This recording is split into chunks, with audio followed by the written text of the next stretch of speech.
Lugubta na po. Lugubta rin yung pulwalo, maluwalas pa kayong kilob. Mag-upisata na po.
Talakad tampo.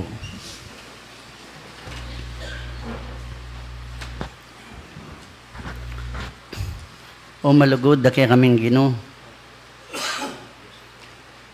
Ngayon pong abakay ti minsan po ay kaya pong may kakapatad. Mulit, may tipon-tipon kami banting upayang galawan milaring kakayang banal at tungkulan.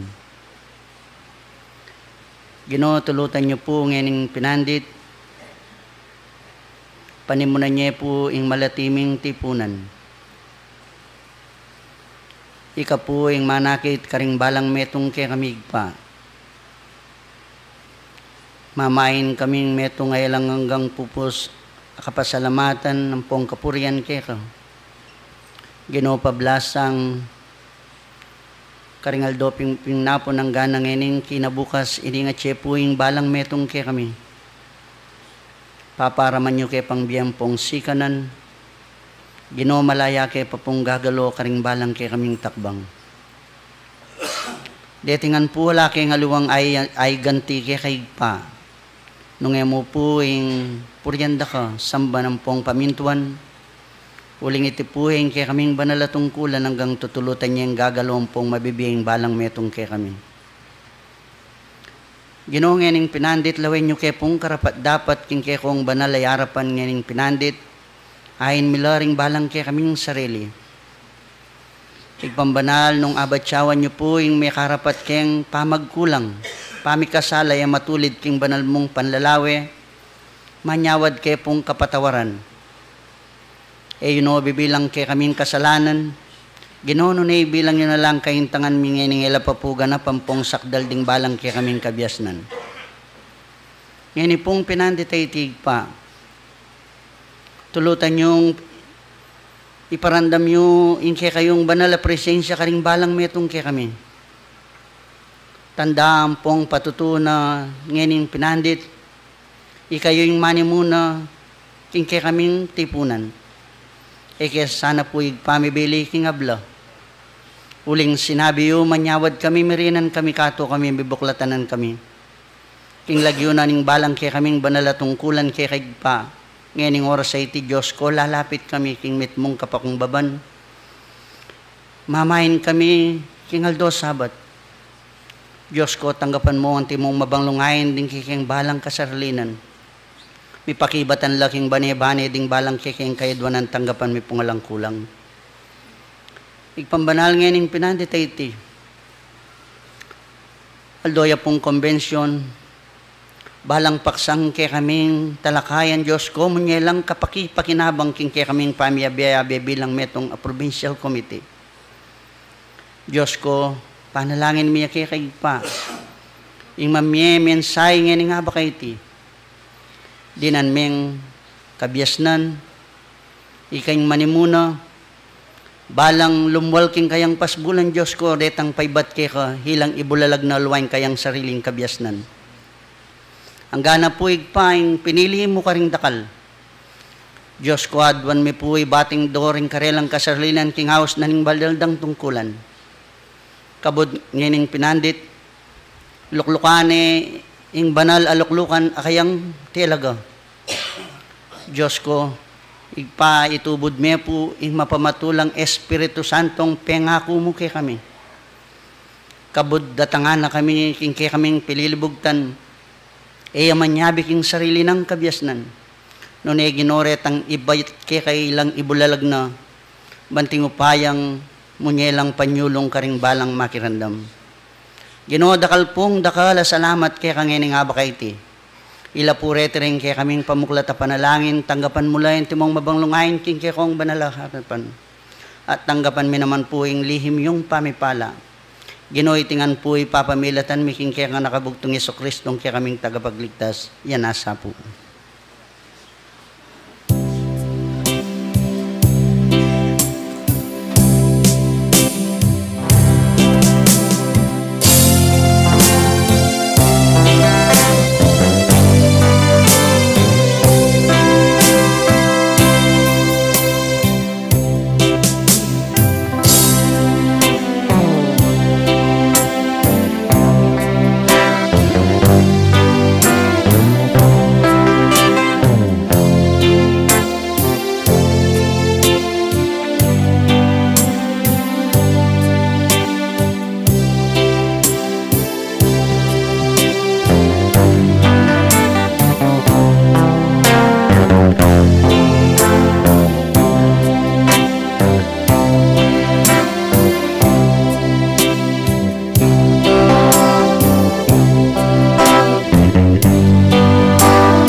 At isang magandang umaga po at magandang umaga po sa inyong lahat.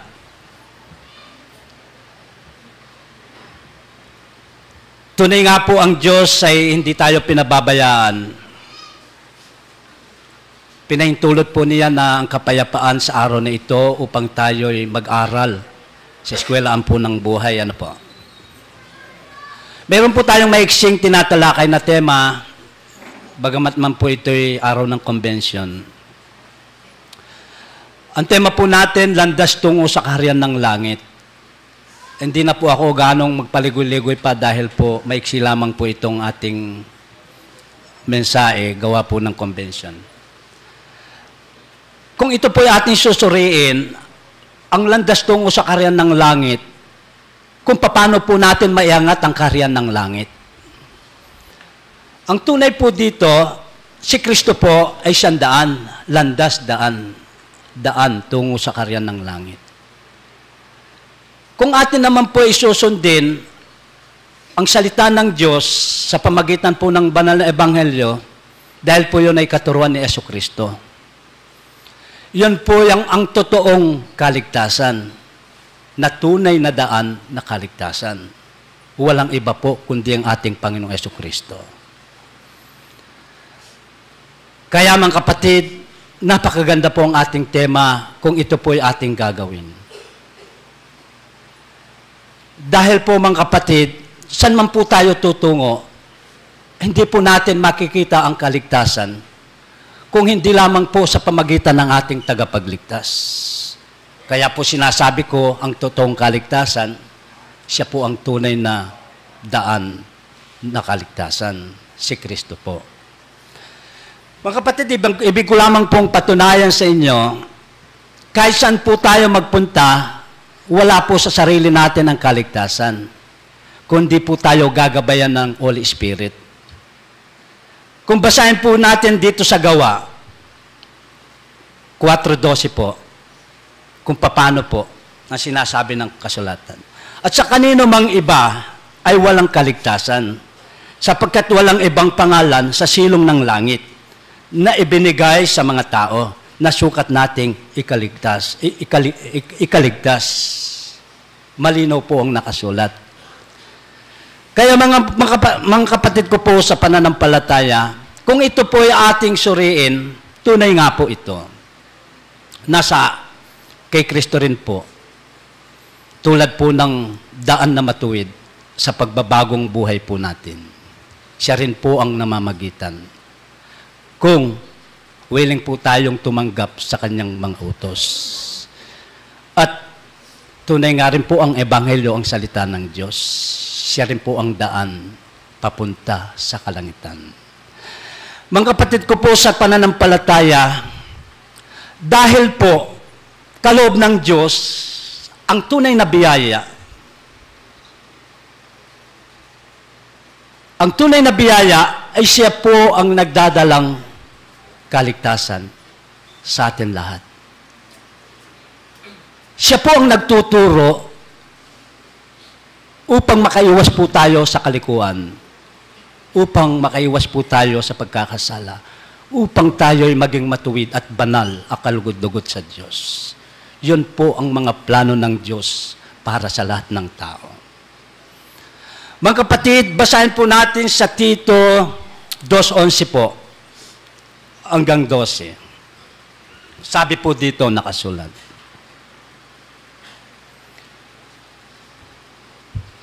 Sa Tito po. Sapagkat napakita ang biyaya ng Diyos na may dalang kaligtasan sa lahat ng mga tao. Sa 12 po, na nagtuturo sa atin upang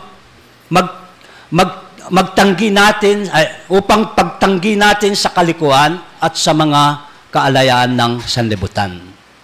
Ay mararapat mabuhay tayong may pagpipigil at matuwid at banal sa panahong kasalukuyan ng sanlibutan ito.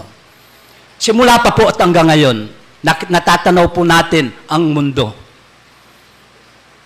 Laganap na po ang kasamaan. Kaya po ang plano ng Diyos, tayo po ay makaiwas sa mga masamang gawain. Kaya mga kapatid, kung ito po ay ating susundin ang utos ng ating Panginoong Jesucristo,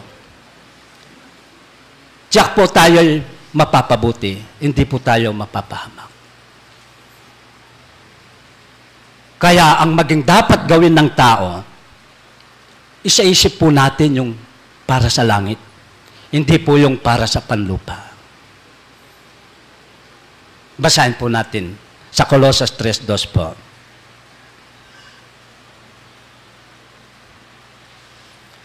Ilagak ninyo ang inyong pag-iisip sa mga bagay na nangasa itaas, huwag sa mga bagay na nangasa ibabaw ng lupa. Ano pong uri yung mga nangasa ibabaw ng lupa? Yun po itinuturo ni Apostol Pablo. Ayon po sa kanyang sulat. Tulad po ng kasakiman. Tulad po ng karumian. Kaya pinipilit po ng kasulatan, ayon po kay Apostol Pablo sa kanyang sulat, patayin po natin ang gawa ng laman. Iusog po natin sa 5. Ito po'y patutuon ng banal na aklat. Patayin nga ninyo ang inyong mga sangkap ng katawang nangasa ibabaw ng lupa.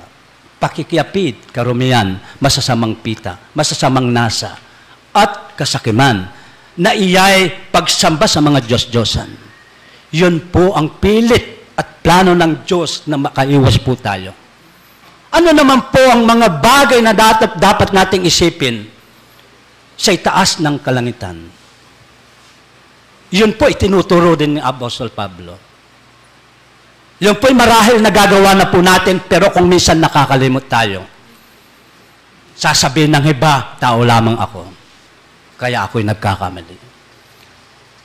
Kung ibubuos po natin ang taos-puso nating pagmamahal sa ating Panginoong Jesucristo o sa ating Diyos, hindi po natin masasabing tayo'y tao lamang dahil binigyan na po tayo ng puso. Binigyan po tayo ng mabuting pag-iisip. Mga kapatid, kung basahin po natin, isipin o pag-aralan ang mga katuruan na ibinibigay ng Diyos sa atin, isipin po natin yung mga bagay na katotohanan. Isipin po natin yung mga bagay na malinis. Alam naman po natin kung ang bahay natin marumi, dapat po natin linisin. Alam naman po natin ang bagay na matuwid, ang pagsamba sa Diyos, sa Espiritu, sa katotohanan, sa araw ng pagsamba, hindi po tayo liliban. Yun po ang turo ng Apostol Pablo ayon po sa kanyang sulat. Sa Tao Pilipos, basahin po natin, maiksi lamang po ang oras.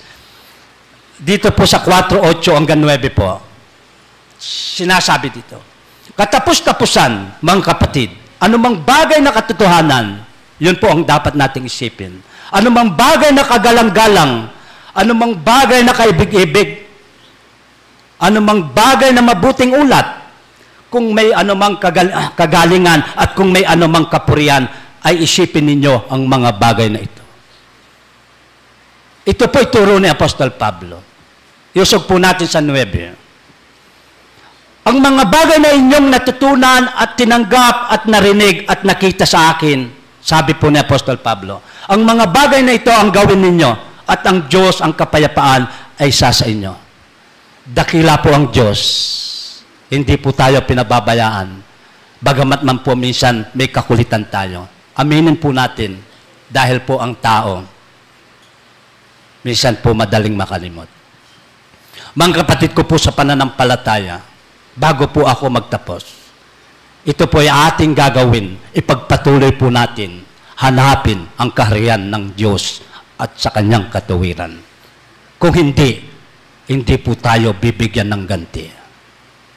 Yun po ang katotohanan. 6:33, Mateo po, basahin natin kung ano po ang daragdag sa atin. Sabi po dito sa Mateo 6:33, ito po ay madalas na natin naririnig. Kung hindi naman po natin i-apply, hindi po natin makakamit ang mapagpalang bendisyon ng Diyos. Datapot hanapin muna ninyo ang kanyang kaharian at ang kanyang katuwiran at ang lahat ng mga bagay na ito ay pawang idaragdag sa inyo. Muli po't magandang umaga sa inyong lahat.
at kabyasnan.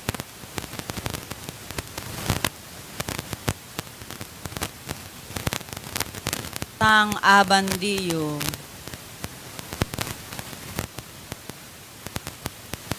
Karingkya kayong puso. Kanita atuntun yang bina ing dalan papunta king payaryan. Ing kalamatupaya kagum ning kabyasnan mumunang pabandi ko kaya kayo kaya ko naman.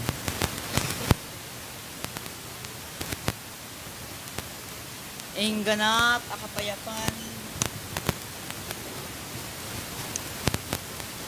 ang ayam ko niyo.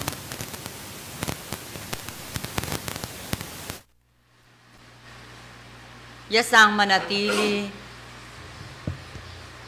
karingbalang metong. Manibat king mula, apangayana diyo, king antikaniting kapanwalan, manibat king pangagising yu,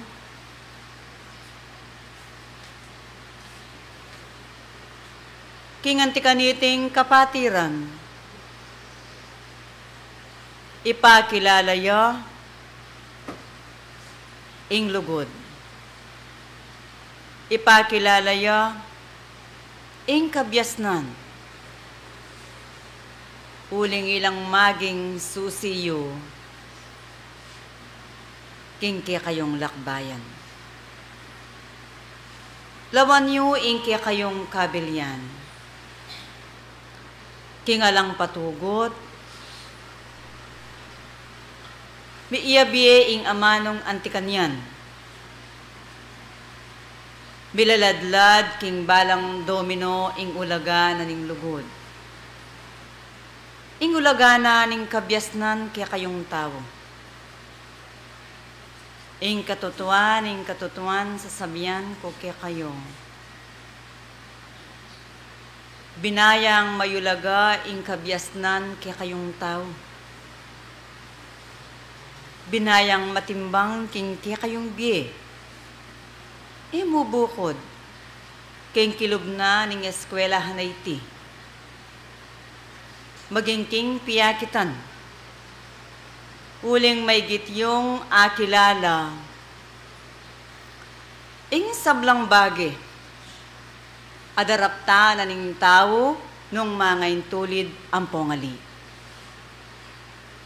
Potang may biyasan ing tao.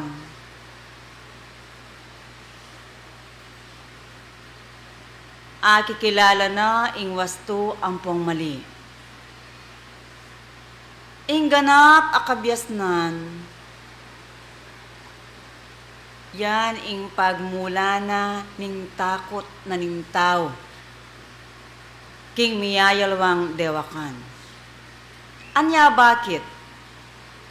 King balang pinandit, ing panabilin, pakikuanan yung pakikuanan, nung lulugod ya ing tao ating kabyasnan. Nung darapat ya ing tao ating kabyasnan. May gitya ing kabyasnan king kaya kayong biye. May gitya ing belwan. King miyayalwang aske, mapapamagaral, mapamaterya. Kanwanan niya ing belwan at kabyasnanan ng tao. Dapat, kailangan, baluyang talanan. Ing ganap asusi, ning kaya kayong pamaglakbe, kakilalayo, kingamano, kakilalayo, ingat yung kabyasnan, yang maging gabi na ning tao, yang maging talete, nuko manume. Dapat, ulit-ulitan ko ing panabilin. Karingkya kayong lakbayan, bibit-bitan yung bina, ing lugod, ing kabyasnan, ing pamanyapat mayak. Ingat yung lema, ingat yung doktrina, manibat king mula, biyaya-biyelang panabilin, king kaya kayong biye. Ilang maging aspeto, kabang atyo kayo, babo na ningyato. Bakong makayari, king sablang obra, ating gapyo, babo na ningyato. Sabla-sablang talasuyo. sabla-sablang manungkulan, adaramdam king kakong panyatang. Magumasid kayo. Nung nano ing dapat larinan, nung nano ing dapat yung gawan. Lawan nyo ing kaya kayong pangabili. Lawan nyo ing kaya kayong sitwasyon. Kaya lang patugot, gigisingan ko, ing kaya kayong panamdam na magsiyasat kayo. Magsiyasat kayo nung nano ing dapat ng gawan ning tao. Nung nano ing dapat yung larinan. Hinabukod itang lalawan nyo ing sitwasyon.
mangabiran. Uling kayungan, metong kayo mo. Mi kakapatad kayo. Miyabe-yabe ko king pamagobra, mi kawul-kawul kayo. Alwa pa yan yung obrang kaya kayong harapan. Baging kayo mang daramdam, karing kakong amano. Nano maning amanong daramdaman nyo, makiramdam namin. Nako daragdag, nako kukulang. Misawop-sawop kayo, kimpamangumpuni. Huling metong kayo mo, ulit-ulitan ko. Salamat, mayari lang yung suyo ko. Kaya kabukuran ng oras. Ingka kong bendasyon at pamipala, ilalakwan kaya kayo nangan. Ampunan yung binaing kabiyasnan. Bitbitan yung inglugod, karing kaya kayong puso. Ban kanita, abe-abe akong managumpi, kingaldo na ning bukas. Ya ko ing sinuyo. Dinalo kaya kayo. Espiritu'y Santo, mamulay kaya ko nga.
Magandang umaga po sa ating lahat, mga kapatid.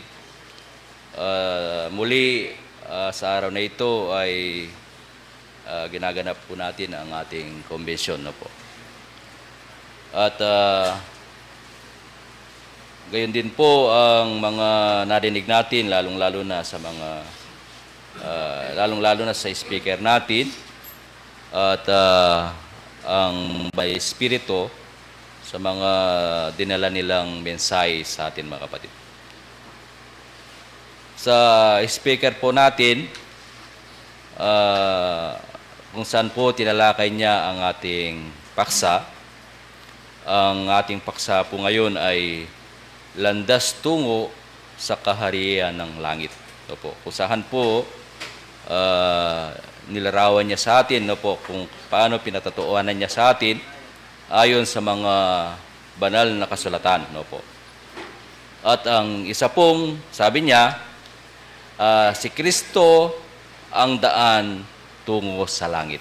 So kailangan po lahat ng mga gustong makarating sa langit ay tayo po ay kailangan nating sundin at kilalanin si Kristo, no po. Gayon din po ang Banal na Patlaya. Sabi niya po sa kanyang pamati, ing lugod at kibesnan ilasang abandiyo karing ke kayong puso kanita atun tunyeng binaing dalan papunta king kaharian. So nilarawan sa atin at sinabi sa atin ng Batlaya na kailangan ang pagmamahal at karunungan siya po ang ating taglayin upang tayo ay makarating sa kaharian ng langit. Kung saan po sinabi niya, lalong-lalo na po binanggit niya ang ating doktrina o ating lema, doktrina ng ating pananampalataya, kung saan po sinasabi niya, papunta lugod at kabesnan kapamilatanan ning makanan niya kalimong kaniyata. Papunta kin Diyos, lugod at kabesnan ingalang dapat tamayap alayang kaligtasan.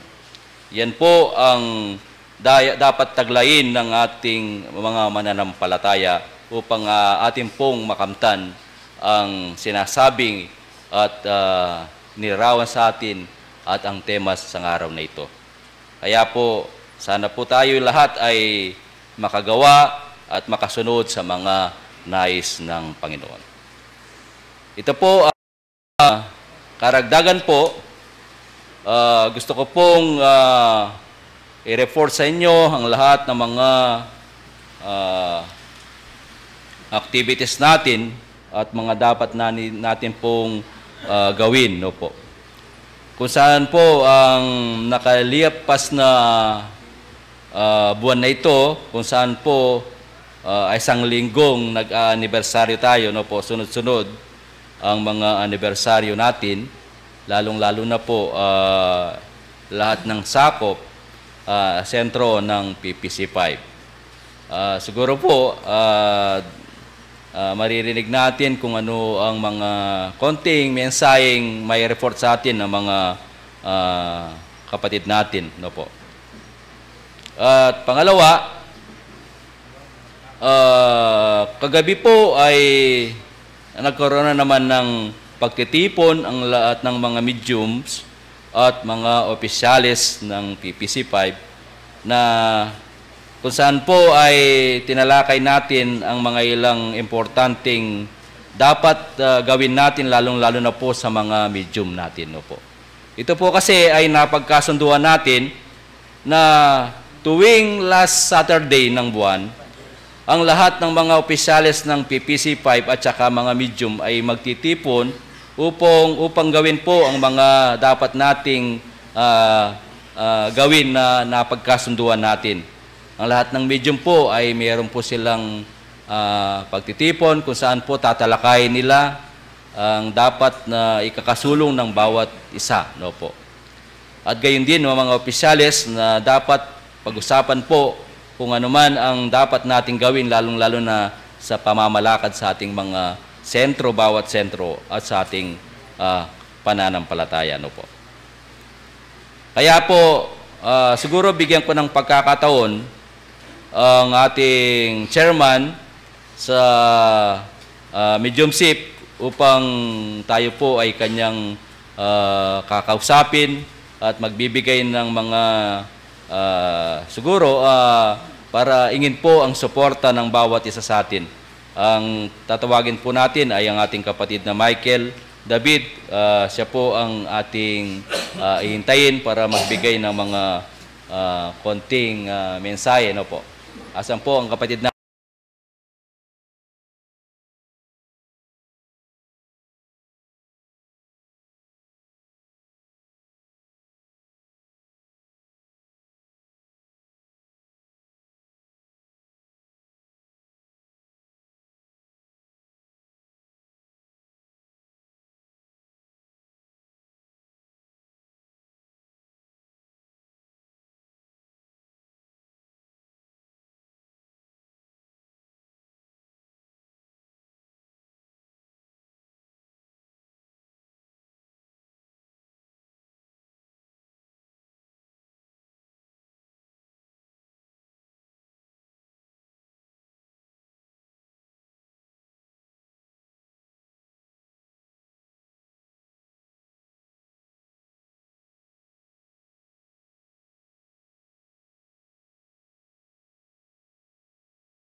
sama po tayong lahat, pagsasamain, pagbigkis-bigkisin,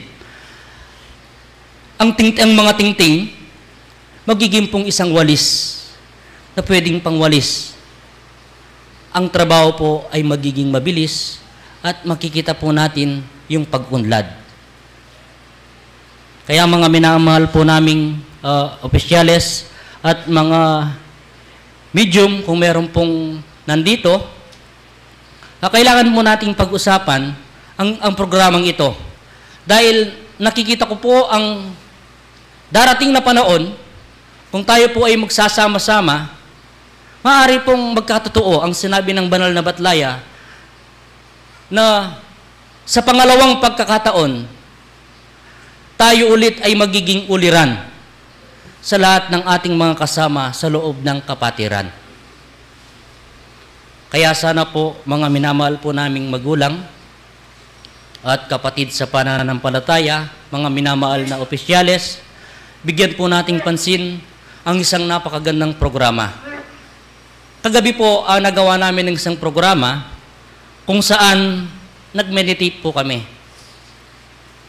Tinanong po sa akin ng sekretary, dahil pinapatanong po ng ating presidente dito sa Sibol, kung meron daw pong dikilan o meron tayong sesyon espiritual. Ang sabi ko sa ating sekretary, depende po. Dahil sa sama-sama naming pag-aanda, preparasyon sa isang meditasyon, nangyari po ang aming mitihin na isa sa kanila ay nagkaroon ng pagkakataon upang pagbigay mensahe. At isang napakagandang mensahe ang naiwan kagabi upang sa gayon ay ilatag sa programa tungkol sa mga medium at upang sa ikauunlad ng buong pananampalataya. Dahil po tayong lahat ay nangangailangan ng mga sundalo, lalong higit yung mga medium. Kaya po sana mga minamahal po naming magulang at kapatid, sama-sama po tayo sa isang napakagandang mitihin upang sa ikauunlad ng bawat isa sa atin. Po, kung pwede po kung kamag-anak ng isang medium, kung nagkaroon po kami ng pagkakataon, kakausapin po namin ng isa-isa. Pero yaman din lamang po na nandito na ang pagkakataon, halimbawa po, tiyain natin, kapatid natin, pwede na po nating sabihin sa kanila. At sa tulong ng mga opisyales, kami po ay ulit nalalapit.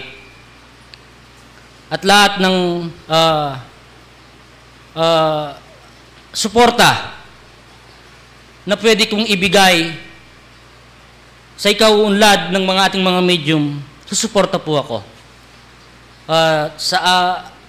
Ayon po sa aking kakayaan, kung hanggang saan po ang aking makakaya, ibibigay po yung aking suporta. At sana po ganun din mga minamahal na opisyales, dahil po alam ko pong tayong lahat ay mahal natin ang ating pananampalataya. Magandang umaga po at ang oras ibinabalik ko na po sa ating presidente. Salamat po sa ating kapatid. At ngayon po ang susunod nating tatawagin para makapagbigay din ng ulat sa atin o anumang mensahe. Siguro po ang unahin natin, sunod-sunod po ang mga mamuntukan ng bawat sentro, no po. Unahin na natin ang Sibol, no po. Ang kapatid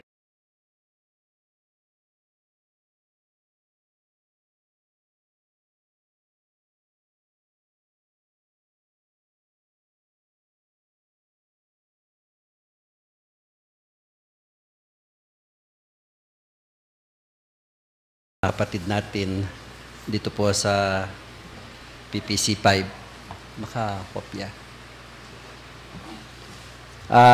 Humingi po ako ng konting pasensya.